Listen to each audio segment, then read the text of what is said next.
Abra sua Bíblia comigo. Evangelho de Marcos, capítulo 6. O bom desse método de mensagem é que tira aquela possibilidade. O pastor planejou essa palavra para hoje. Né? Tira essa possibilidade. Por quê? Porque nós temos uma sequência, nós temos que ser rigorosos na sequência do texto. E o texto de hoje, no capítulo 6 do Evangelho de Marcos, vai mexer um pouquinho conosco. Amém? Vai falar um pouquinho sobre as nossas responsabilidades como cristãos. Isso é bom, porque a palavra ela está aqui para isso, né? Está aqui para nos corrigir, nos amar, nos advertir, né? Enfim, a palavra de Deus é a palavra do Senhor. Então, todas as vezes que nós vamos ministrar um texto da palavra, nós temos que crer que esta palavra, ela é fiel, ela é verdadeira, ela é inerrante, ela é infalível, ela é para o nosso bem. Então, aqui não tem nada planejado, o pastor não planejou um texto específico para hoje, não. Nós estamos dando sequência à leitura de Marcos. Na leitura os irmãos vão entender o que eu estou dizendo, amém? Vamos ler então o Evangelho de Marcos, capítulo 6, do versículo 1 até o 13, amém? Diz assim: Jesus saiu dali e foi à sua cidade, acompanhado dos seus discípulos. Quando chegou o sábado, começou a ensinar na sinagoga, e muitos dos que ouviam ficavam admirados. De onde lhe vêm estas coisas? Perguntaram eles. Que sabedoria é esta que lhe foi dada? E estes milagres que ele faz? Não é este o carpinteiro, filho de Maria, e irmão de Tiago, José, Judas e Simão? Não estão aqui conosco as suas irmãs? E ficavam escandalizados por causa dele. Jesus lhe disse: só em sua própria terra, entre seus parentes e em sua própria casa, é que um profeta não tem honra. E não pôde fazer ali nenhum milagre, exceto impor as mãos sobre alguns doentes e curá-los. E ficou admirado com a incredulidade deles. Então Jesus passou a percorrer os povoados, ensinando. Chamando os 12 para junto de si, enviou-os de 2 em 2 e deu-lhes autoridade sobre os espíritos imundos.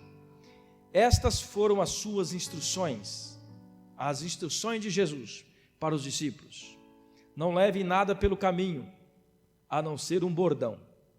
Não levem pão, nem saco de viagem, nem dinheiro em seus cintos, calça e sandálias, mas não levem túnica extra. Sempre que entrarem numa casa, fiquem ali até partirem. E se algum povoado não os receber, nem os ouvir, sacudam a poeira dos seus pés, quando saírem de lá, como testemunho contra eles. Eles saíram e pregaram ao povo que se arrependesse, expulsavam muitos demônios e ungiam muitos doentes com óleo e os curavam. Amém? Feche seus olhos. Pai, nós te adoramos, glorificamos o teu nome pela tua palavra. Esse texto, Pai, escrito pelo evangelista Marcos. E nós queremos, neste momento, ser instruído pelo teu Espírito Santo, aquilo que o Senhor já tem instruído no meu coração. Fala conosco, é o que nós pedimos, no nome de Jesus. Amém. Irmãos, quando nós vamos ler aqui o Evangelho de Marcos, conforme nós já temos lido aqui para a igreja, algumas situações ocorreram. Jesus, ele foi expulso, gosto de falar isso para nós dar uma introdução daquilo que nós já falamos. Jesus foi expulso da região de Gadara, onde ele chegou, ele atravessou o mar, enfrentou uma tempestade. Os irmãos sabem dessa história que está aqui no capítulo 4 ou 5, se não me falha a memória. Jesus entrou no barco com seus discípulos para atravessar do outro lado de Gadara. Ele enfrentou uma tempestade, ele acalmou a tempestade. E quando chega lá, tinham endemoniados o endemoniado de Gadara, segundo a palavra. Jesus cura, Jesus liberta aquele homem fica curado. Mas o povo de lá não aceitou Jesus. O povo de Gadara expulsou Jesus de lá porque eles valorizaram os porcos, mais os porcos do que o homem que estava enfermo. Depois Jesus volta novamente de onde ele tinha partido. E quando ele volta, a Bíblia diz que uma multidão recebia. De um lugar expulsa, de outro lugar recebe. Jesus foi recebido e ali Jesus foi caminho afora, e a Bíblia diz que um homem chamado Jairo encontrou Jesus, diz: mestre, vai na minha casa porque minha filha está doente. Jesus então vai com Jairo à sua casa. No meio do caminho aparece uma mulher com fluxo de sangue, o texto que nós lemos aí nos cultos anteriores. E a mulher do fluxo de sangue toca nas ordens de Jesus. Jesus cura aquela mulher. Jesus segue viagem até a casa de Jairo. E quando chega na casa de Jairo, ele encontra ali a multidão chorando. Jesus fala para aqueles que estavam chorando: por que vocês choram? Ela não está morta, ela apenas está dormindo. As pessoas zombam de Jesus, né? Como assim? Ela não sabe o que está falando, ela já morreu. Então Jesus entra no quarto juntamente com os pais daquela menina, mais alguns discípulos, e ele disse para aquela menina: Talita cumi, levanta-te, né? Quer dizer, Talita cumi, quer dizer, levanta, menina. E a menina levantou, foi curada. Ela já tinha morrido devido à demora de Jesus chegar, pela circunstância da estrada. Jesus demorou a chegar até ali, mas Jesus ressuscitou aquela mulher. Jesus ressuscitou. E agora nós vamos deparar com Jesus novamente. O texto diz: Jesus saiu dali e foi para a sua cidade.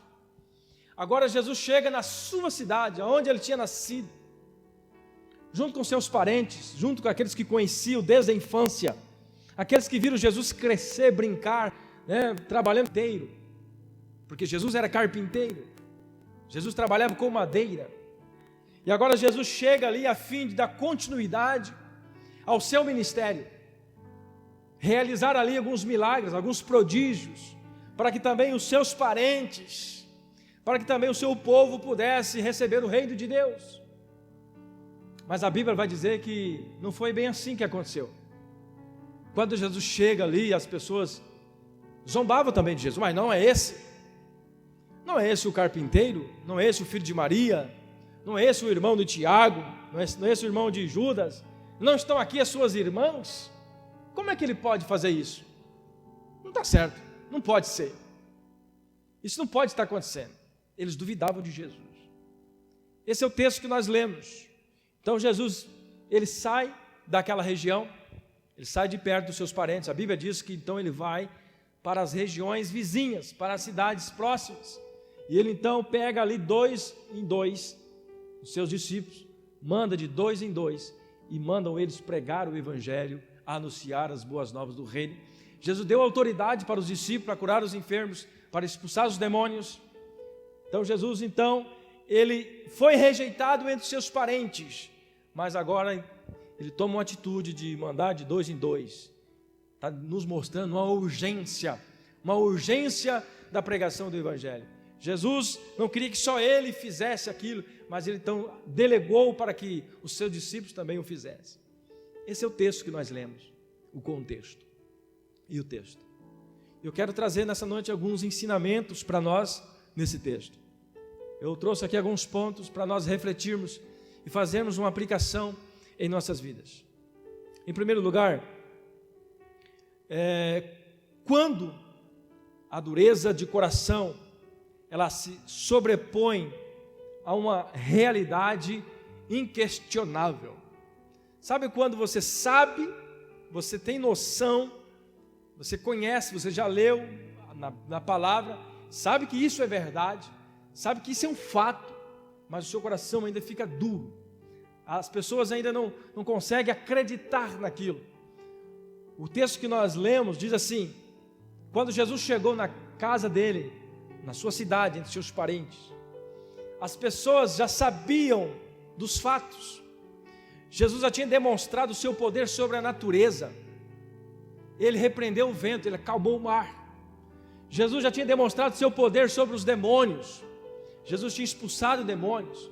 Jesus já tinha mostrado seu poder sobre as enfermidades, sobre os mortos. Jesus já vinha mostrando o seu poder, a sua autoridade. Então é um fato inquestionável, é uma realidade inquestionável. Mas quando ele chega na sua família, a dureza do coração daquele povo, por não acreditar que um simples carpinteiro, um filho de Maria, uma pessoa que eles viram crescer, uma pessoa que comum entre eles, no pensar deles, eles não criam. Porque o texto diz assim: de onde lhe vêm estas coisas? Eles fazem uma pergunta, uma incredulidade. Eles não querem acreditar que uma realidade inquestionável, que era a realidade de Cristo, de que Cristo estava entre eles, de que o Messias estava entre eles, eles preferiam duvidar, talvez por causa da familiaridade, talvez por causa de ser parente, talvez por causa de ser muito próximo. E isso muitas vezes acontece conosco. Não sei se você já teve essa experiência, mas eu já tive essa experiência. Eu fui chamado para o ministério depois dos 30 anos de idade, 29, 28 anos de idade, o Senhor me chamou.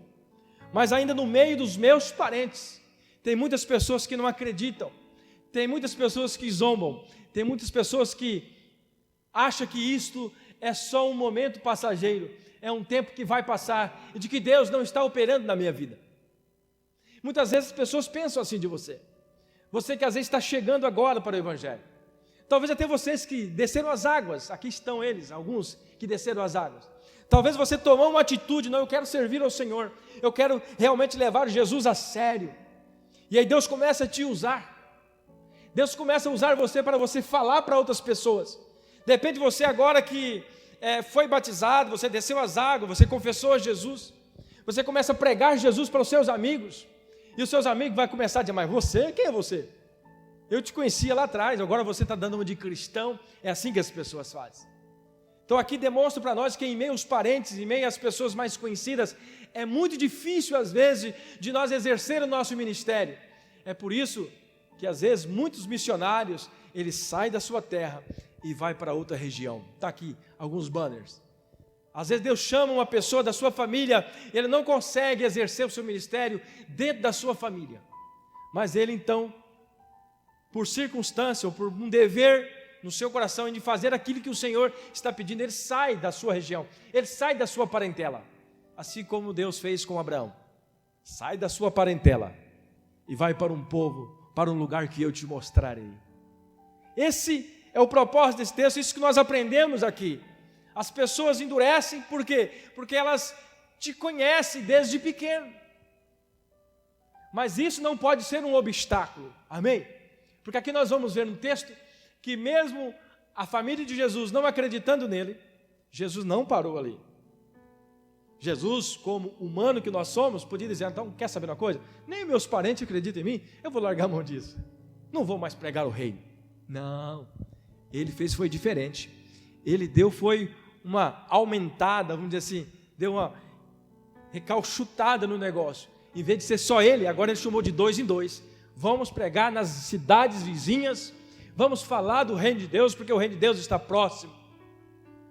Irmãos, e o povo perguntava: que sabedoria é esta que foi lhe dada? Com dúvida no coração, né? E esses milagres? E esses milagres? Os parentes perguntavam: e esses milagres? Dureza no coração.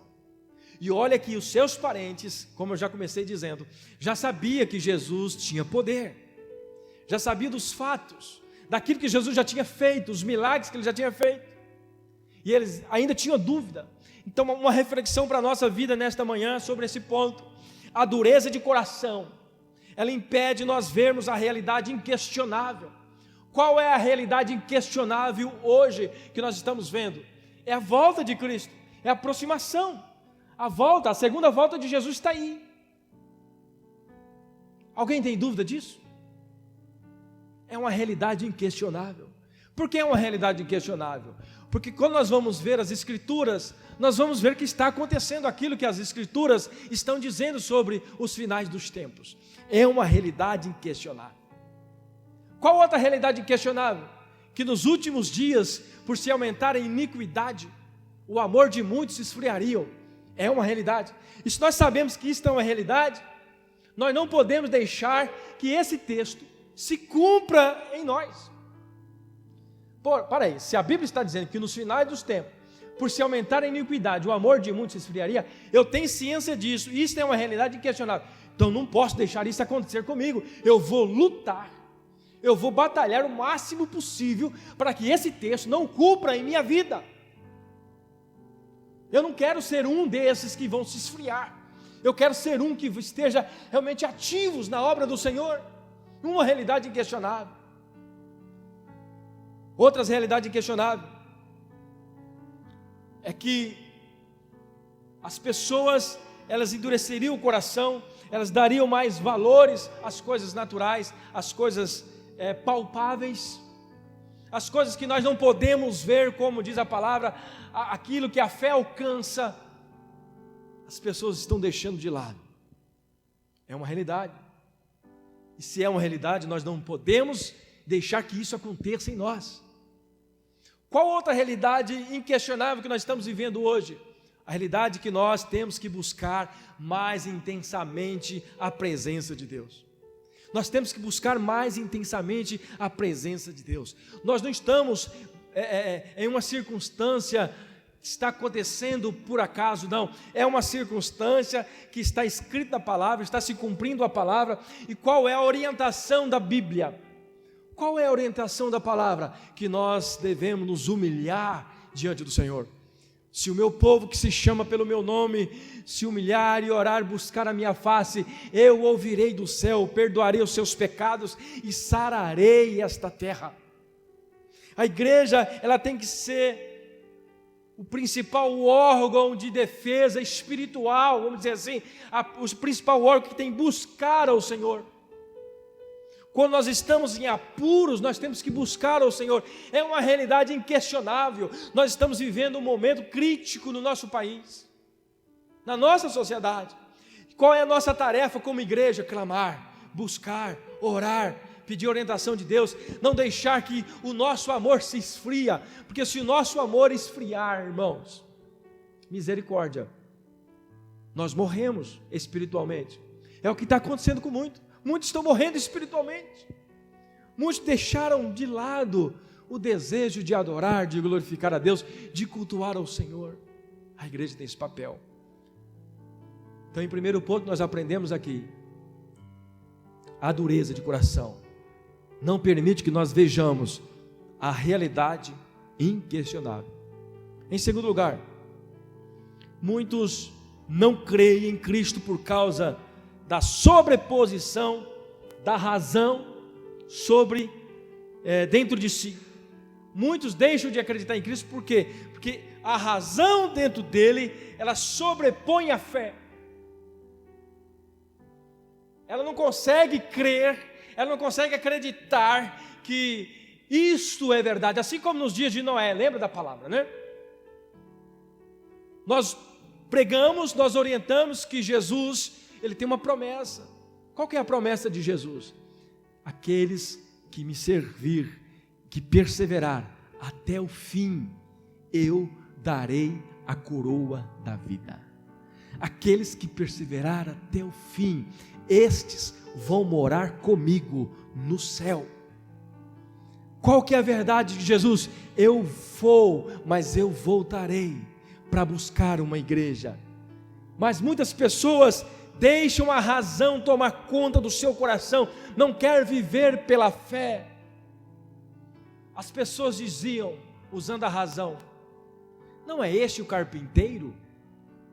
Eles queriam colocar a realidade da razão, porque conhecia Jesus como carpinteiro, mas não queria conhecer Jesus, não queria aceitar Jesus como Messias, como Deus Todo-Poderoso.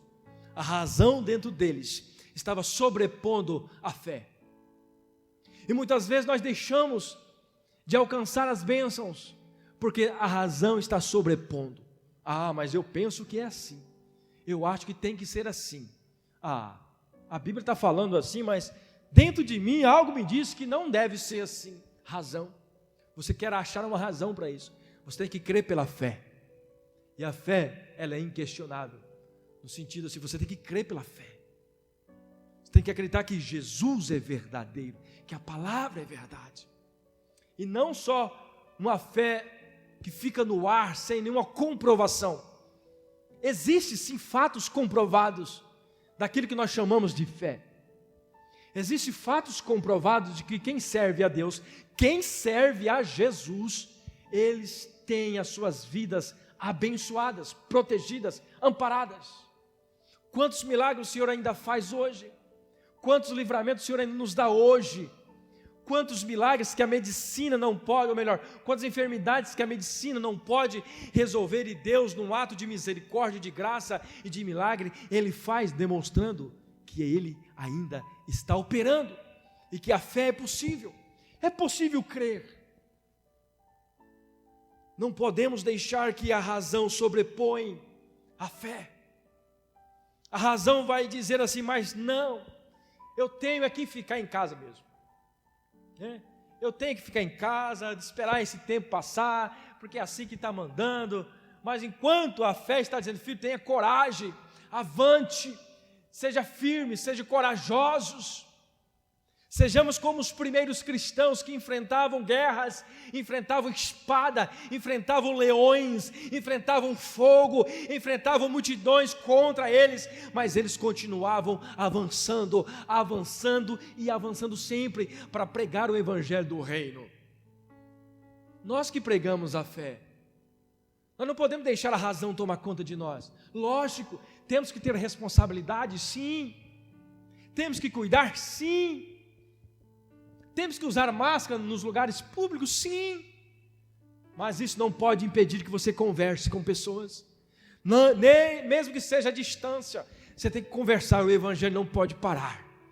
Você não pode deixar de ter comunhão, você não pode deixar de tomar uma ceia, você não pode deixar de ter prazer de louvar ao Senhor. Isso não pode impedir, a razão não pode dominar você. Esta é a razão, é o que está se pregando. O mundo está pregando isso, é uma realidade? É, mas a fé sobrepõe isso. Eu creio no milagre. Amém, irmãos? Quando Daniel foi jogado nas covas dos leões, ele sabia, o rei fez um decreto. O rei fez um decreto, todo aquele que adorar outro Deus será jogado na cova dos leões. O que Daniel fez? Daniel usou a razão? Opa, para aí. O rei fez um decreto, então não vou adorar o Senhor agora, tá? O senhor fica aí esperando até o decreto passar, rei. Eu não vou te adorar mais, porque o rei Jesus, né? O rei daqui da terra está dizendo que eu não posso adorar, porque ele fez um decreto. E se eu furar esse decreto, eu vou ser jogado na cova dos leões. O que Daniel fez, irmãos? Daniel parou de adorar o Senhor, irmãos? Daniel não parou de adorar o Senhor. Existia um decreto do rei, que aqueles que adorassem a outro Deus, foi feito de propósito. Os amigos, entre aspas, de Daniel, fizeram de propósito, para pegar Daniel, porque Daniel era um homem temente a Deus. Mas quando Deus viu a ação dos homens na terra, para destruir o seu servo Daniel, Deus entrou em ação. Você sabe por que Deus entrou em ação na vida de Daniel? Porque Daniel não deu lugar à razão, não sobrepôs a razão dentro de si, mas ele sobrepôs a fé, a confiança em Deus. E a Bíblia diz que quando descobriram então que Daniel estava adorando a Deus, e tinha um decreto que não poderia adorar, eles pegaram Daniel, sim, jogaram dentro da cova dos leões. Pastor morreu, foi espedaçado, comeram ele. Não. O que a Bíblia diz que aconteceu? Deus fechou a boca dos leões, aleluia. Isso é fé, irmãos, isso é acreditar que Deus tem um controle. Não é por causa de um decreto que nós vamos fechar a boca. Não é por causa de um decreto que eu vou deixar de adorar a Deus. Existe um decreto superior, é o decreto da palavra de Deus, que diz, todo aquele que confia em Deus não teme nenhum mal, Ele livra de todo mal, Ele abençoa, mas eu tenho que crer. Eu tenho que deixar a fé sobrepor, não a razão sobrepor. E nós estamos vivendo num contexto onde muitos estão deixando a razão sobrepor a fé. Como esses que estavam aqui recebendo Jesus, os seus parentes, viram os milagres, Mas eles diziam: não, esse é o carpinteiro, esse é o filho de Maria, é o irmão de Tiago, de José, de Judas, é o irmão de Simão, ele tem algumas irmãs aqui entre nós. Não, eu conheço esse homem, esse é um carpinteiro comum. Não, ele não era um carpinteiro comum, ele era o Messias. Ele é o Deus do milagre, o Deus que faz. De que forma qualificamos a Jesus e suas bênçãos? Faço essa pergunta para você. De que forma nós qualificamos Jesus e suas bênçãos? Nós vemos Jesus como um simples carpinteiro ou vemos Jesus como aquele que tem todo o poder? Tem o poder sobre a tempestade, tem o poder sobre as enfermidades, tem o poder sobre os demônios, tem o poder sobre todas as circunstâncias. Nós não podemos calar, nós não podemos fechar a nossa boca, nós temos que realmente agora falar mais alto. Existe um decreto superior, que é o decreto da palavra, que é o decreto sagrado, que Deus está dizendo que nós não podemos fechar a nossa boca, nós devemos adorar ao Senhor, assim como Daniel adorou diante de um decreto. Ele diz: não, somente a Deus eu adoro e vou continuar adorando a Deus, e Deus honrou a Daniel. Quer que Deus te honre? Quer que Deus te livre do mal?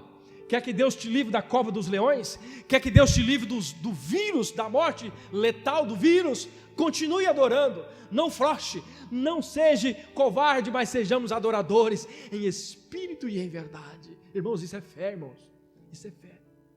Eu vim aqui para dizer para você, a fé, ela tem que ser superior à razão. E o decreto de Deus é superior a qualquer decreto do homem, a qualquer decreto de governo, de presidente, de prefeito. Nós sim temos que obedecer às autoridades, mas as autoridades não podem ser maior do que a autoridade que é o nosso Deus. Temos que respeitar, sim, mas não pode impedir nós de adorar, mesmo que seja para adorar de máscara na cara, mas adoramos, amém? Amém? Adoramos, glorificamos a Deus, porque Ele tem misericórdia do seu povo, Ele continuará abençoando. Em terceiro lugar, que nós vemos nesse texto, claro nesse texto, o amor da família. Isso aqui é um dos textos mais difíceis que eu acho da Bíblia. No dia de hoje, para muitos não entendem esse texto.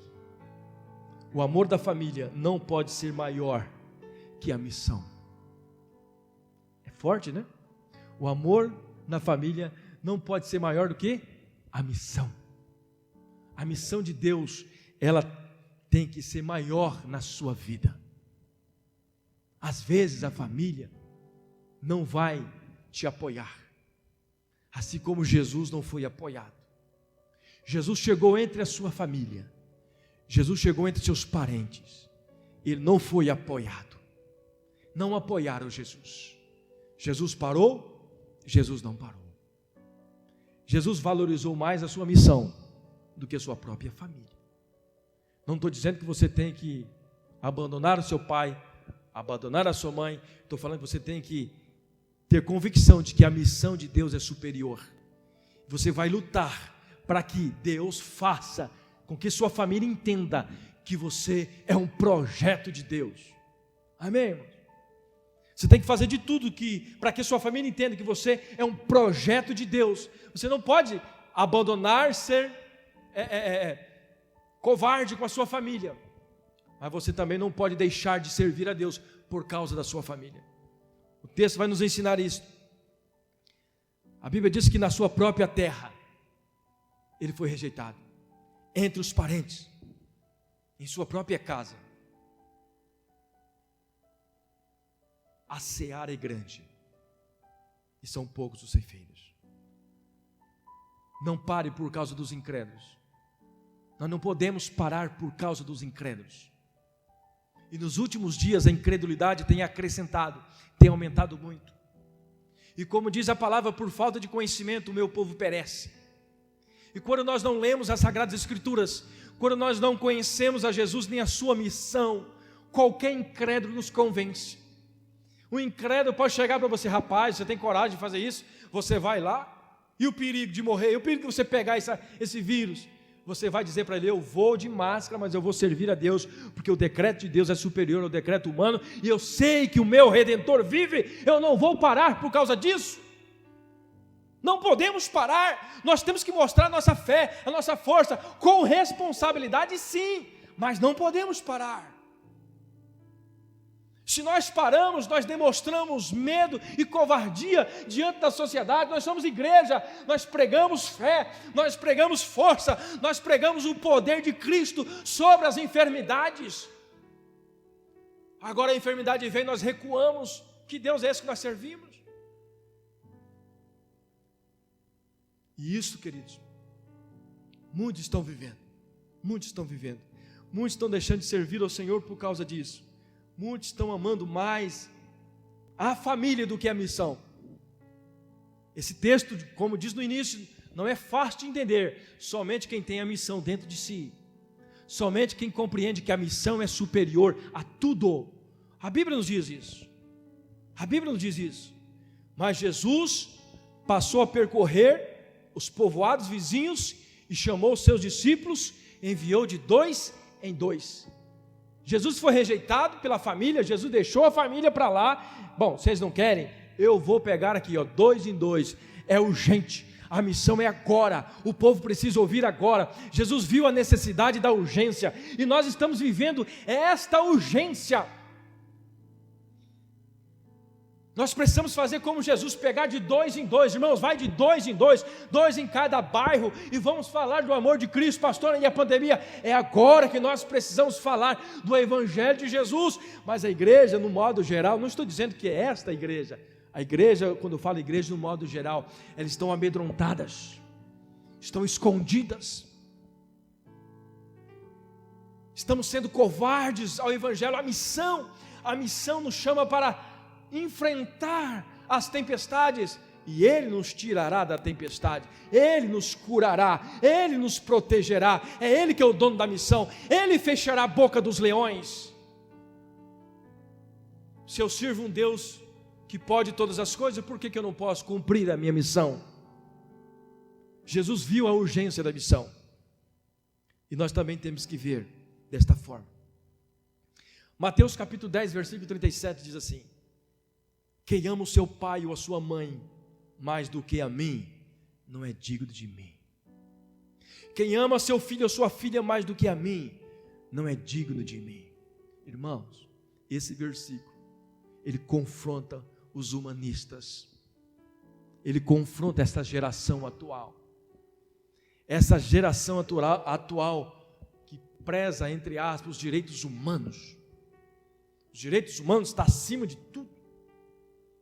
Se nós lermos isso aqui para um defensor dos direitos humanos, no sentido, aquele que tem a razão sobreposta dentro de si, ele vai dizer: não, esse versículo não pode estar escrito na Bíblia. Como que Jesus falou isso? Mas é isso que Jesus falou. E somente quem tem fé no coração e acredita na missão de Jesus, e acredita no propósito de Jesus na sua vida, vai entender que Jesus está falando a mais pura verdade, porque existem muitas e muitas pessoas que estão morrendo, indo para o inferno, sem conhecer a Jesus. Por quê? Muitas pessoas ainda estão amando mais a sua família, mais os seus filhos e os seus esposos e esposa, mais os seus parentes do que a missão. A missão tem que ser maior. Não estou pregando que você tem que abandonar a sua família, vou voltar a dizer, estou tentando trazer na sua mente que você tem que colocar no seu coração: a missão de Deus é maior. E quando você toma essa decisão que a missão de Deus está acima da sua família, está acima do seu filho, está acima da sua mãe, do seu pai, o Deus vai te dar sabedoria para viver isso, e ao mesmo tempo Deus vai converter o coração dos seus parentes. Deus vai converter o coração dos seus parentes. Você sabe por que eu estou te falando isso? Porque a família de Jesus aqui estava rejeitando, mas no final, depois que Jesus ressuscitou, Ele agora aparece para eles, e eles agora se convertem. Jesus, depois da sua ressurreição, Ele aparece para muitos, inclusive para a sua família, e a Bíblia nós vamos ver alguns relatos de que eles se tornaram líderes da igreja, a família de Jesus. Você sabe por que isso aconteceu? Porque Jesus não valorizou mais a família no momento em que Ele mais precisava dela. Ele valorizou a sua missão. Qual que era a missão de Jesus? Pregar o reino. Por isso que eu falo que quando você valoriza a missão, Deus vai dar um jeito para encaixar vai chegar um tempo que a sua família vai entender: epa, esse menino está falando a verdade, ou esse homem está falando a verdade, eu tenho que ouvi-lo. Mas por quê? Em primeiro lugar, não viu as circunstâncias. Sigam em frente, a missão é superior. A missão é superior. João 14, versículo 23. Jesus respondeu e disse-lhe: se alguém me ama, guardará a minha palavra, e o meu Pai o amará, e viremos para ele, e faremos nele morada. Jesus quer fazer morada. Olha bem a palavra expressada aqui. Jesus respondeu e disse: se alguém me ama, guardará a minha palavra. Qual que é a palavra que nós lemos anterior? Aquele que ama o seu pai e sua mãe mais do que a mim não é digno de mim. Quem ama o seu filho ou sua filha mais do que a mim não é digno de mim. É a palavra de Jesus. Quem ama essa palavra, se alguém ama e guardar essa palavra, o meu Pai o amará. Jesus está falando. E viremos para ele. Jesus vem ao seu encontro. Jesus vai fazer morada. Irmão, você sabe o que é Jesus morar dentro do seu coração? Jesus não vai simplesmente dar uma passadinha, tudo bem? Não, ele vai morar. Você sabe que é ter dentro de você o dono do mundo, do universo. Você sabe que é ter dentro de você aquele que tem poder sobre a natureza, tem poder sobre os demônios, tem poder sobre as enfermidades, tem poder sobre as circunstâncias. Eu estou falando de Deus, eu estou falando do Cristo Todo-Poderoso. Se você ouvir a sua palavra, se obedecer a tua palavra, Ele vai fazer morada no seu coração. E quando Cristo está morando no seu coração, não fica nada na sua frente. Deus te avança, Deus te coloca em lugares mais altos, Deus te prospera, Deus te abençoa, porque é Cristo que está morando dentro de você, porque você guardou a sua palavra. Aleluia, aleluia. Em quarto lugar, nós vemos nesse texto a sustentabilidade e a urgência da missão. E mandou de 2 em 2. O que isso mostra para nós? Urgência. Se naquela época, quando Jesus estava iniciando o ministério, Jesus já viu uma certa urgência, Jesus poderia continuar ele mesmo: não, vocês me acompanham, e aonde eu for, vocês estarão vendo o que está acontecendo, vocês me acompanham. Mas Jesus viu a necessidade da urgência, 2 em 2. Irmãos, nós também estamos vivendo esta urgência hoje. Está se aproximando a volta de Cristo, e muitas pessoas não conhecem Jesus. Tem muitos lugares que o Evangelho não foi alcançado, tem muitas cidades que o Evangelho não chegou ainda. Deus está esperando vocês, missionários que estão brotando, que Deus vai levantar, missionários com coragem para ir nas regiões mais longínquas, nas regiões da África, nas regiões mais difíceis.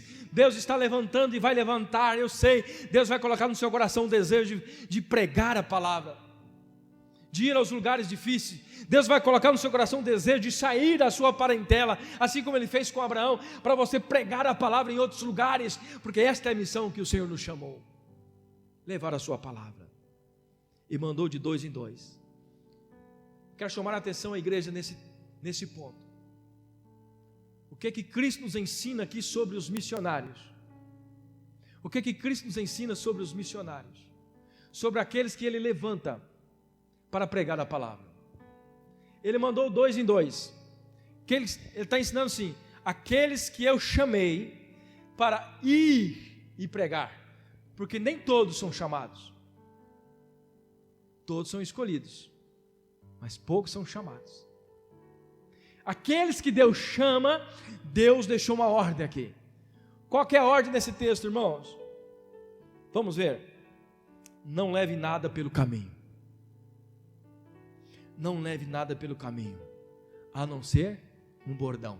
O que é um bordão? Um cajado, aquela madeira curvada, os irmãos que não sabem. Um bordão, talvez para matar alguma cobra no meio do caminho, espantar alguns bichos, enfim. Jesus disse para os seus escolhidos: não levem nada, somente um bordão. Não levem pão. não levem saco de viagem. O que está claro aqui, irmãos? O que está claro aqui nesse texto? Está dizendo que aqueles que Deus escolhe vai ser sustentado por aqueles que são alimentados pela palavra. Está claro ou não está aqui, irmãos? Não tem dúvida. Jesus chamou e falou: não leve nada. Não leve pão, não leve saco de viagem, não leve dinheiro. Olha só, não leve túnicas extras. Sempre que entrarem numa casa, fiquem ali e participem. Esse participe está dizendo: você vai entrar naquela casa e você vai ser abençoado por ela, ela vai te sustentar, ela vai te prover de tudo que você precisa. Você não precisa levar nada, eu escolhi você. Então você vai entrar naquela casa e aquela casa vai manter você com o dinheiro que você precisa, com o pão, com a veste. Jesus está dizendo. É por isso que às vezes as pessoas têm dificuldade, mas por que o pastor tem que ganhar uma plebenda? Por que o pastor tem que ganhar um salário? Porque é bíblico. É bíblico. Nós não estamos aqui exonerando ninguém, não estamos aqui forçando ninguém, é palavra do Senhor. A palavra de Deus diz que Jesus chamou de 2 em 2, falou: vão, mas não leve nada. Jesus me chamou, Jesus pode chamar você também. Um dia Deus pode chamar você em particular, você vai ser um pregador, você vai ser um missionário, você vai ser um pastor, e você não leve nada, vai para aquela cidade, porque eu vou te sustentar lá, eu vou prover para você lá, eu vou usar as pessoas para fazer isso. Então às vezes as pessoas têm dificuldade de ofertar na igreja, de dizimar na igreja. Aqui está um texto, um dos textos que a Bíblia nos ensina, que aqueles que são chamados por Deus, eles têm que ser sustentados por aqueles que a recebem. Quando a Bíblia diz: a casa que vocês entrarem, é a mesma coisa aqui, irmãos. Essa é a casa que eu escolhi, esta é a cidade que Deus me trouxe, é aqui que eu tenho que ser mantido, e é aqui que tem os irmãos que nos abençoam. Por isso que nós somos agraciados por Deus, por isso que Deus levanta homens e mulheres dizimistas e ofertantes da igreja. É por causa disso. Não é para enriquecer o pastor, não, é para que tenha uma palavra. Como diz o apóstolo Paulo: se eu levo a vocês a palavra, se eu levo para vocês aquilo que é espiritual, o que custa vocês me manter com aquilo que é natural? O que custa vocês me manter com aquilo que é natural? Com aquilo que eu preciso, com as minhas vestes, com os meus exames médicos, o dinheiro para pagar um exame, o dinheiro às vezes para pagar uma prestação de um carro, para me locomover. O que custa isso para vocês? Isso que Deus está nos ensinando. Aí nós lemos Isaías 41, versículo 10, um texto que nos traz uma paz. Não temas, porque eu sou contigo. Não te assombres, porque eu sou teu Deus, e te fortaleço, te ajudo, e te sustento com a destra da minha mão. Todos aqueles que o Senhor escolhe, todo aquele que o Senhor escolhe, Ele chama para esta missão. Não levem nada, não vá com nada, não leve dinheiro, não leve pão, porque aonde você entrar, ali você será sustentado. Eles vão te manter. Amém? Que esta palavra entre no seu coração nessa noite. Se você tinha alguma dúvida sobre o que é uma oferta, o que é um dízimo na igreja, olhe para esse texto. Não fique só com a razão. Não fique só com aquilo que as pessoas dizem: você vai dar dízimo na igreja para enriquecer o pastor, para o pastor andar de carrão aí. Não olhe para isso, irmãos. Tem que olhar para a palavra. Olhar para a palavra. E tem muitos, talvez aqui não tenha ninguém, mas tem muitos que não acreditam na oferta e no dízimo, que só negam aquilo que Deus tem nos ordenado na sua palavra. Dizimar e ofertar é parte do reino de Deus. Jesus nos ensina. Tem umas pessoas que falam: isso só está lá no Velho Testamento. O que Jesus está ensinando aqui, irmãos? Está claro. Não leve nada, meu filho, você foi escolhido para isso, vai pregar, não leve nada, porque você será sustentado lá. Aonde você entrar, eles vão te abençoar. Agora tem uma conclusão desse texto que nós vamos ver agora. Como o Senhor trata aqueles que não recebem a sua mensagem. Esta foi a mensagem. Muitos vivem apenas como espectadores e não participantes. Muitos ouvem, mas só espectadores, não conseguem participar. Jesus disse para eles assim, vocês vão entrar na casa, e se eles te receberem, essa palavra que me chamou a atenção, no versículo 11, e tantos quantos vos não receberem, essa palavra receberem está dizendo, todos aqueles que não acreditar na palavra, todos aqueles que não trazer para você o sustento, aquilo que você precisa, todos aqueles que negarem vocês, que não levarem vocês a sério, nem vos ouvirem, saindo dali, sacudir o pó que estiver debaixo de vossos pés, em testemunho contra eles. Jesus está dizendo, em verdade vos digo que haverá mais tolerância no dia do juízo para Sodoma e Gomorra do que para os daquela cidade. O que é Sodoma e Gomorra? É uma cidade pecaminosa, uma cidade que Deus destruiu com fogo, porque o pecado cheirava mal. Lá no Velho Testamento você vai ver essa história. Uma cidade que prostituía, que fazia coisas bárbaras. Deus derramou fogo, queimou a cidade. E aqui Deus está dizendo que aqueles que não recebem os seus escolhidos, que aqueles que não recebem os seus pastores, os seus missionários, enfim, aqueles que Deus escolheu para a sua cidade, para a sua igreja, para a sua casa, aquele que Deus escolheu para pregar a palavra, para anunciar a verdade para você, se você não recebe, se você não sustém, e você não mantém ele, você está negando, você não está recebendo. É isso que Deus está mandando os seus escolhidos fazer. Sacuda até o pó da poeira contra eles, deixa eles para lá, porque o juízo vem de Deus. Essa palavra é difícil, não é? Mas eu, como servo do Senhor, eu tenho que ler e tenho que ensinar para a igreja, porque quando chegar o dia do juízo, você vai dizer, mas Jesus, ninguém me falou isso. Eu estou falando, para a glória de Deus Pai. Vamos adorar a Deus em espírito e em verdade, com sinceridade, vamos crer nas suas sagradas escrituras, vamos deixar a razão de lado, e vamos seguir por fé, confiante que tudo aquilo que nós fazemos do reino é para a glória dele. Você não está fazendo nada por acaso, tudo aquilo que você faz, Deus com certeza ele vai sobrepor sobre a sua vida, ele vai prosperar na sua vida, porque ele não precisa de você, é você que precisa dele, é nós que precisamos de Deus. É eu que tenho que crer nessa palavra, e às vezes, irmãos, muitas igrejas passam por dificuldades, porque as pessoas não entendem a palavra do Senhor, não conseguem dizimar, não conseguem ofertar, só nega aquilo que é de Deus, só nega aquilo que é do Espírito Santo, aquilo que Deus está mandando nós fazermos na casa do Senhor.